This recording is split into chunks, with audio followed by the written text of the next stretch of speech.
والمزمل. Hadis sahih riwayat ahli sunan. Nanti di mahsyar setiap orang akan dibangkitkan dalam keadaan ya, mereka tenggelam dengan keringatnya sesuai dengan kadar dosanya. Ada yang tenggelam sampai di mata kakinya, ada yang tenggelam sampai di lututnya, ada yang tenggelam sampai di perutnya, ada yang tenggelam sampai di dadanya, ada yang tenggelam dengan keringatnya sendiri sampai dibangkitkan, sampai Allah tabaraka wa ta'ala datang menghakimi mereka. Ini sebuah hadis menjelaskan tentang kondisi mahsyar. Pada saat itu dalam hadis Bukhari juga dijelaskan matahari akan mendekati kalian hanya sejarak sekian mil. Nggak disebutkan 1 atau 2 mil tapi sekian mil. Kita tahu sekarang jaraknya dengan bumi sekian juta tahun, jauh sekali. Tapi di sini jaraknya cuma sekian mil, jadi sangat panas. Maka manusia semuanya berkeringat pada saat itu. Ini hadis yang menjelaskan tentang keadaan mahsyar. Lalu hadis yang lain riwayat Bukhari Muslim menjelaskan ada 7 golongan yang selamat, tidak kena panas pada saat itu. Dan ini adalah orang-orang yang beriman saja. Yang pertama, kata Nabi SAW, ada 7 orang yang akan dinaungi oleh Allah, tidak ada naungan kecuali naungannya. Selamat dari panas pada saat itu adalah imam yang adil, pemimpin yang adil. Yang kedua adalah anak muda yang tumbuh dalam ketaatan Allah Subhanahu wa ta'ala, beribadah kepada Allah.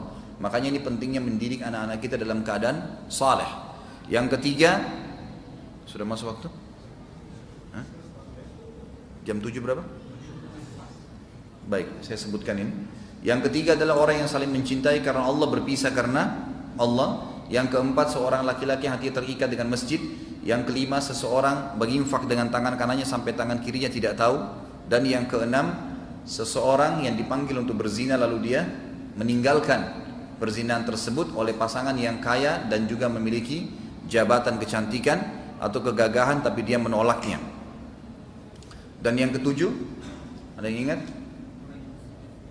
Ya, orang yang mengingat Allah sendirian kemudian dia menangis karena Allah Subhanahu wa taala. Inilah golongan yang tidak akan kena panasnya mahsyar pada saat itu.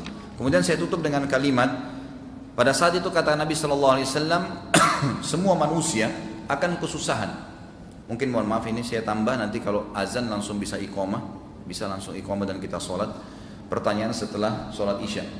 Kata Nabi SAW, pada saat manusia sudah jenuh di mahsyar, mereka kepanasan semua, maka mereka mendatangi Adam alaihissalam. Lalu mereka berkata, wahai Adam, engkau ayah kami, engkau manusia pertama, maka mintalah kepada Allah agar datang menghakimi kami ke surga atau ke neraka. Lalu kata Adam, saya tidak berani. Hari ini Tuhanku murka, belum pernah murka sebelumnya seperti ini. Dan aku sendiri pernah berbuat salah, memakan buah khuldi, walaupun aku sudah bertaubat kepada Allah. Nafsi, diriku sendiri.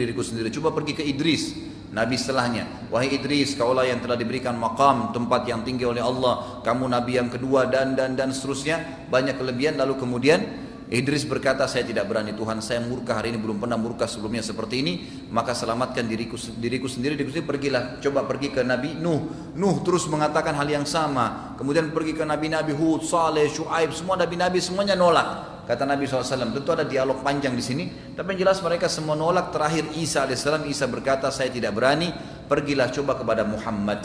Kata Nabi SAW, apakah kalian tahu nanti bagaimana orang hari kiamat tahu kedudukanku? Para sahabat mengatakan Allah dan Rasulnya lebih tahu. Kata Nabi SAW, mereka akan mendatangiku setelah Isa. Lalu mereka mengatakan, wahai Muhammad, orang-orang semua pada dengar, engkaulah Nabi terakhir, engkaulah Nabi penutup, engkaulah yang telah diangkat oleh Allah sebagai pemimpin anak Adam.